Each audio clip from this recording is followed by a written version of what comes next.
రాసిన పత్రిక 9వ అధ్యాయం 22వ వచనం చూసినట్లయితే అక్కడ రక్తము లేకుండా పాప క్షమాపణ లేదని చెప్తా ఉన్నాడు. చూడండి, హెబ్రీలకు రాసిన పత్రిక మరియు ధర్మశాస్త్ర ప్రకారము సమస్త వస్తువులను రక్తము చేత శుద్ధి చేయబడుననియు రక్తము చిందింపకుండా పాప క్షమాపణ లేదనియు సామాన్యముగా చెప్పవచ్చును.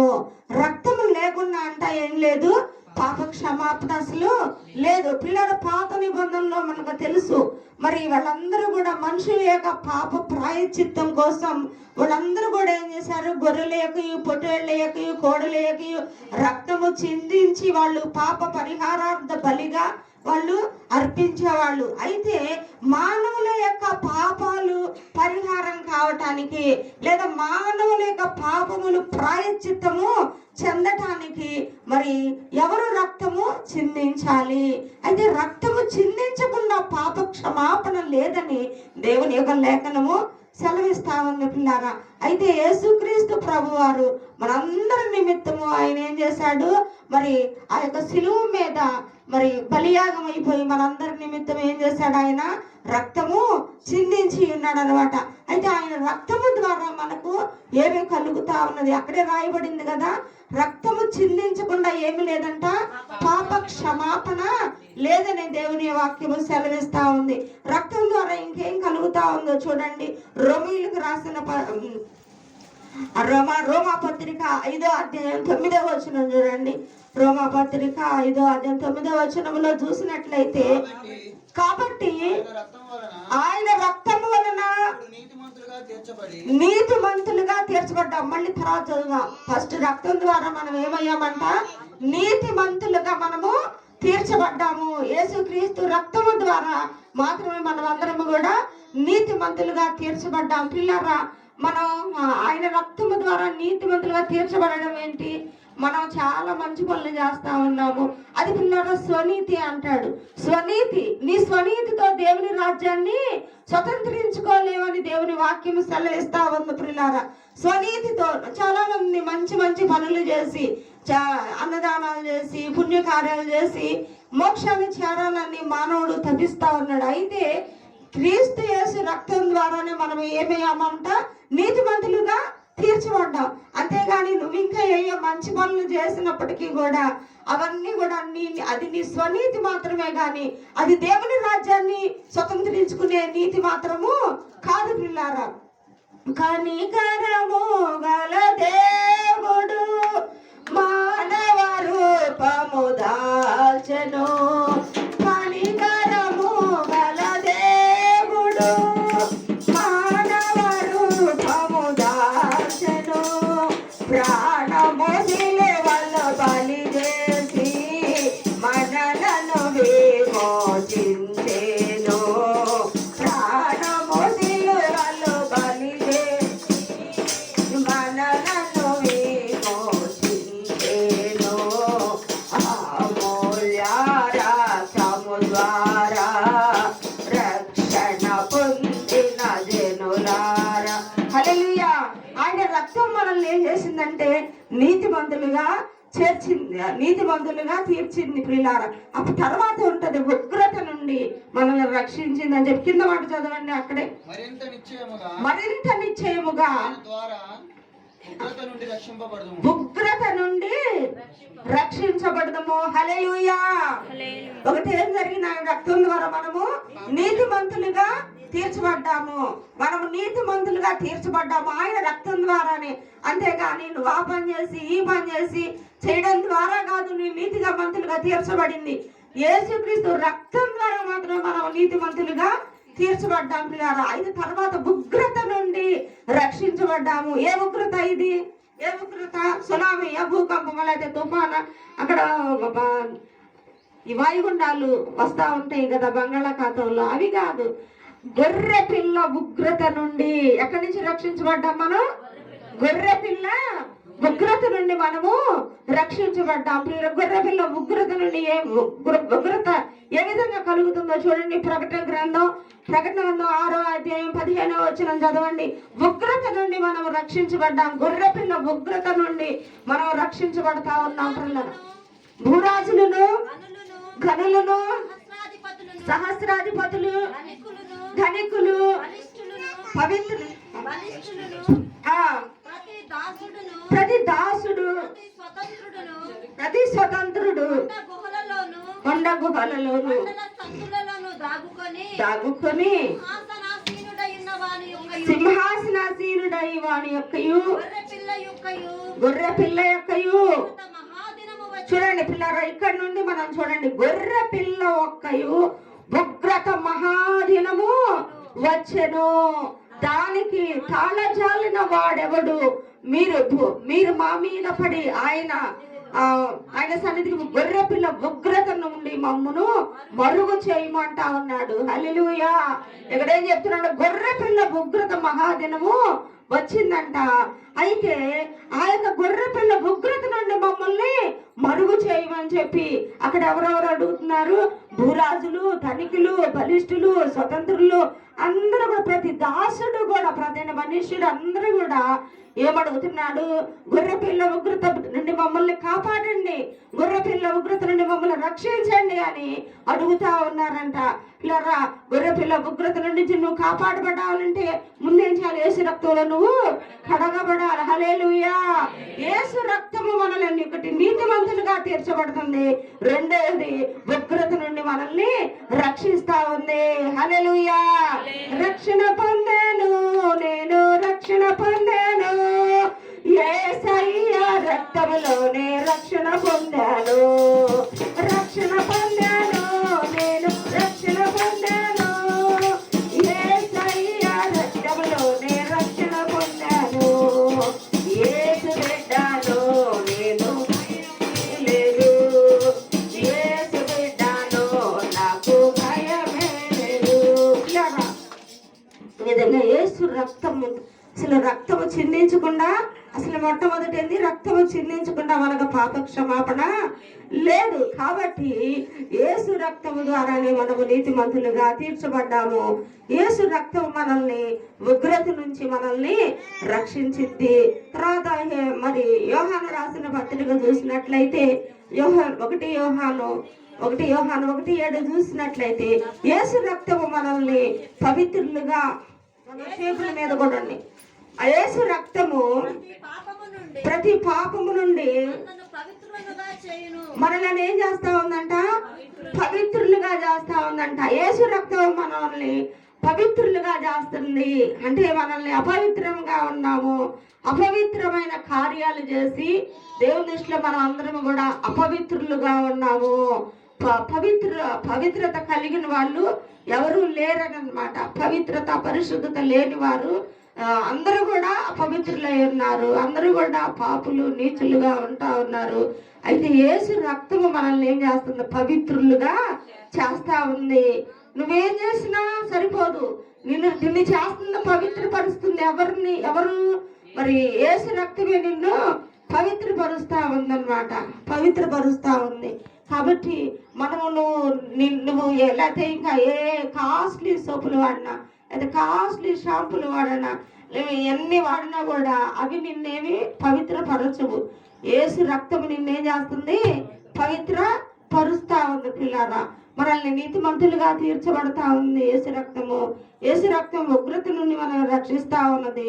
తర్వాత మనల్ని ఏం చేస్తా ఉంది? పవిత్రపరుస్తా ఉన్నది పిల్లారా. తర్వాత మరి ఇంకా ఆయన రక్తము మనల్ని విమోచన కలుగుతా ఉంది.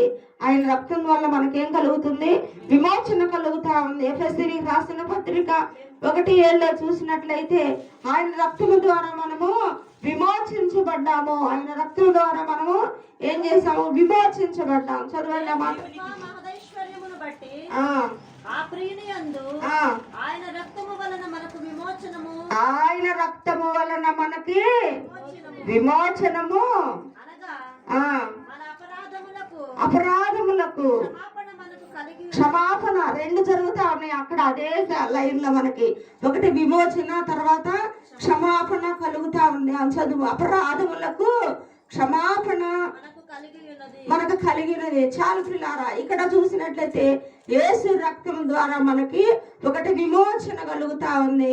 రెండవది మన అపరాధములకు అందరం మనము ఎఫెసీ 2లో చూసినట్లయితే అక్కడ మన పాపముల చేతను అపరాధముల చేతను చచ్చిన మనల్ని క్రీస్తులో మనల్ని బ్రతికించాడు. కాబట్టి ఇక్కడ దేవుడు చెప్తా ఉన్నాడు, ఒకటి మనకు విమోచన దొరికింది, తర్వాత మనకి ఆ యొక్క మన అపరాధములకు పాప క్షమాపణ కూడా మనకి దొరుకుతా ఉన్నది పిల్లారా. అక్కడ ఒక వాక్యములోనే మనకి 2 విడుదల, విమోచన కలిగింది, అలాగే మన అపరాధములకు పాప క్షమాపణ కూడా కలుగుతా ఉంది పిల్లరా. విమోచన అంటే మనం విమోచించబడి ఉన్నామన్నమాట. మనం వెలపెట్టి కొన్నబడిన వారం అన్నమాట. దేవుడు మనల్ని వెలపెట్టి కొన్నాడు కాబట్టి, అంటే విమోచించాడు అనమాట మనల్ని.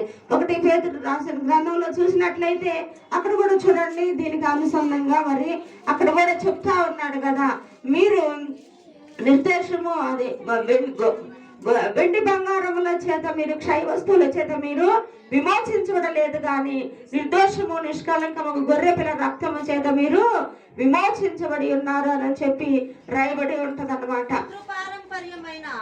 మనకి కావలసిన మాట చదవండి. వెండి బంగారముల చేత మీరు విమోచింపబడలేదు కానీ అమూల్యమైన రక్తము చేతను అనగా నిర్దోషమును నిష్కలంకమునకు గొర్రె పిల్ల వంటి క్రీస్తు రక్తము చేత విమోచింపబడితిరని మీరు ఎరుగుదురు కదా. హల్లెలూయా. కాబట్టి విమోచన మనం రక్తము ద్వారా మనం విమోచించబడి ఉన్నాం అన్నమాట. పిల్లలు వెల చెల్లించటం అన్నమాట. విమోచించిన ఇప్పుడు మనం ఈ ఫ్యాన్ కొన్నాం అనుకోండి, దీనికి వెల కట్టి ఆ షాపు వాడి దగ్గరికి వెళ్ళి దీని వెల ఎంత చెబితే అంత ఆ బిల్లు అక్కడ మనం పే చేసి వెల చెల్లించి ఈ ఫ్యాన్ తీసుకొస్తాం. అలాగే పిల్లరా, యేసుక్రీస్తు ప్రభువారు కూడా మనల్ని వెలపెట్టి కొని ఆయన విమోచించారనమాట. మనల్ని పాపముల చేత అపరాధముల చేత లేకపోతే జన్మ కర్మ పాపముల చేత మనము ఆ యొక్క బందీలుగా మనం ఉన్నప్పుడు, అంటే దేవుని రాజ్యానికి అర్హత లేని వారముగా మనం ఉన్నప్పుడు దేవుడు ఏం చేశాడు, ఆయన స్వరక్తిమిచ్చి మనల్ని ఏం చేశాడు, విమోచించాడు. వెలపెట్టి మనల్ని ఏం చేశాడు, కొన్నాడు అనమాట. అయితే మనల్ని విమోచించాడు ఆ యొక్క పాపములో నుండి, ఆ యొక్క అపరాధములలో నుండి, అపవిత్రతలో నుండి మనల్ని ఏం చేశాడు, విడిపించాడు, విమోచించాడు పిల్లారా. అయితే దానిని మనం అంతవరకు కాపాడుకునే బాధ్యత మన మీదే ఉన్నది. తనకిచ్చిన సొంత రక్షణను ఏం చేయాలి, భయముతోనూ వణుకుతోనూ కాపాడుకోవాలని చెప్పి దేవుడు చెప్తా ఉన్నాడు పిల్లారా. అసలు రావడమే లేటుగా వచ్చారు, ఇంకా వచ్చి కూడా ఇంకా శ్రద్ధగా వాక్యం వినడం లేదు. కాబట్టి ఈ విధముగా మనము రక్తము ద్వారా విమోచించబడ్డాము. ఇలా ఒకటి మనకి నీతిమంతులుగా తీర్చబడుతున్నాం, ఉగ్రత నుండి మనము రక్షించబడతా ఉన్నాము. అలాగే మనము అపరాధముల నుండి క్షమాపణ మనకు దొరికింది, పాపముల నుండి పవిత్రత మనము కలిగింది, అలాగే క్షమాపణ కూడా మనకి కలుగుతా ఉంది. గుర్తుపెట్టుకోండి మీరు పాయింట్స్. నేను ఇప్పుడు 5 పాయింట్లు చెప్పాను. రక్తం ద్వారా మనకి ఏమేమి కలుగుతా ఉన్నాయో అవన్నీ కూడా నేను చెప్పాను అన్నమాట. తర్వాత హెబ్రీలకు రాసిన పత్రిక 9వ అధ్యాయం చూడండి. అక్కడ మన మనస్సాక్షిని దేవుడు శుద్ధిపరుస్తా ఉన్నాడు అన్నమాట. 9వ అధ్యాయం వచనము చూడండి. వచనము మనస్సాక్షికి మనకి శుద్ధి కలుగు చేస్తా. 14వ వచనము చదువుతా ఉంటా ఉన్నాను. నీ మనస్సాక్షిని ఎంతో ఎక్కువగా 14 ఫస్ట్ చదువుతున్నా. నిత్యుడగా ఆత్మ ద్వారా తాను దేవునికి నిర్దోషిని గాను మరి అర్పించుకున్న యేసు యొక్క రక్తము నిర్జీవ క్రియలను విడిచి జీవము గల దేవుణ్ణి సేవించుటకు మీ మనస్సాక్షిని ఎంతో ఎక్కువగా శుద్ధి చేయను. హల్లెలూయా. ప్రతి ఒక్కరికి మనస్సాక్షి అనేది ఉంటది. ఒకవేళ మనుషుల ముందు బంకొచ్చు, మనం మనుషుల ముందు అది కాదు ఇది కాదు అది అని మనుషుల్ని అంటే డమ్మములాడతాము, బొంకుతాము. అంటే మనుషులు మెప్పించడానికి రకరకాల అబద్ధాలు మనము ఆడతాం. కానీ పిల్లల ప్రతి ఒక్కరికి మనస్సాక్షి అనేది ఉన్నది.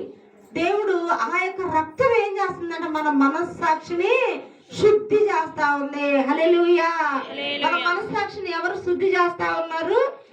దేవుని యొక్క రక్తము, యేసయ్య రక్తము మన మనస్సాక్షిని శుద్ధి చేస్తా ఉందంట. మనస్సాక్షిని శుద్ధి చేయును మన యేసయ్య రక్తము. మనస్సాక్షిని శుద్ధి చేయును మన యేసయ్య రక్తము. మన శిక్షను తొలగించెను, సంహారమునే తప్పించెను. మన శిక్షను తొలగించెను, సంహారమునే తప్పించెను. యేసు రక్తము, రక్తము, రక్తము. యేసు రక్తము, రక్తము, రక్తము. అమూల్యమైన రక్తము, నిష్కళంకమైన రక్తము. అమూల్యమైన రక్తము, నిష్కళంకమైన రక్తము. యేసు రక్తము, రక్తము, రక్తము. యేసు రక్తము, రక్తము, రక్తము. హల్లెలూయా. పిల్లరా, ఈ విధముగా యేసు రక్తము మనల్ని ఈ విధంగా మనల్ని కడుగుతా ఉంది. ఇంకా తర్వాత చూడండి, ప్రకటన 1:6 కూడా మనకి చదువుదాం. ఆ మాట కూడా మనం చదువుదాం. ప్రకటన గ్రంథం 1:6 చూడండి, ఆయన రక్తం మనల్ని ఇంకా ఏం చేస్తా ఉందో. మన పాపముల నుండి మనల్ని విడిపించిన ఆ మహిమయు ప్రభావమును ఆ యుగయుగములు కలుగును గాక. కలుగును గాక. పిల్లరా, అక్కడ విడిపించబడిన అన్న దానికి 4 అనేసి కింద పుట్టుకోట్లో ఉంటుంది చూడండి. ఏముంది అక్కడ? కడిగిన వానికి. చూసారా, అక్కడ కడగటం అన్నమాట. నీళ్ళల్లో మనం అన్ని కడుక్కున్నట్లుగా యేసు రక్తంలో మన అవయవాలన్నీ కడగబడాలి. హల్లెలూయా.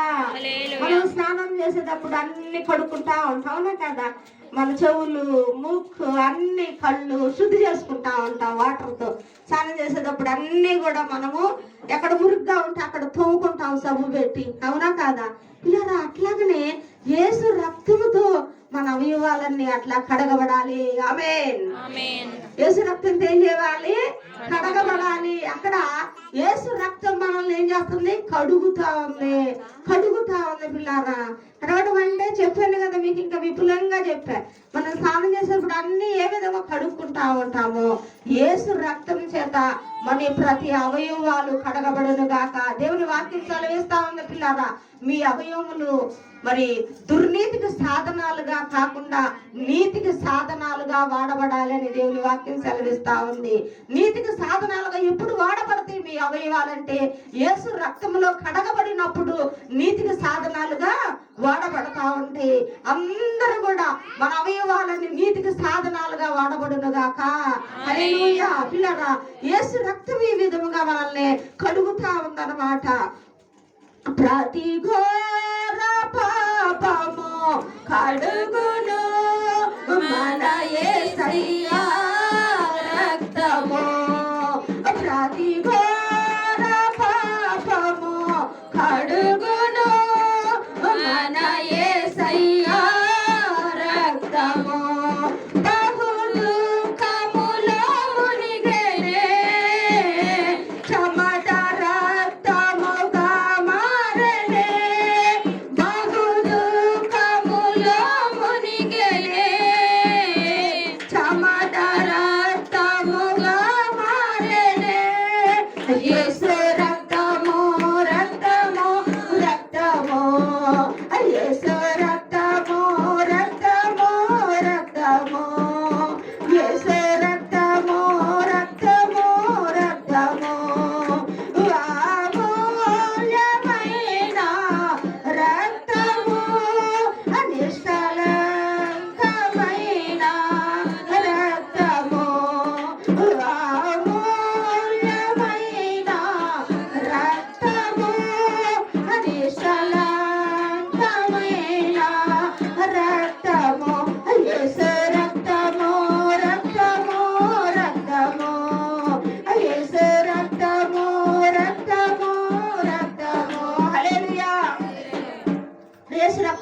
ఏమేం కలుగుతున్నాయో ఒకసారి మనం చెప్పుకుందాం.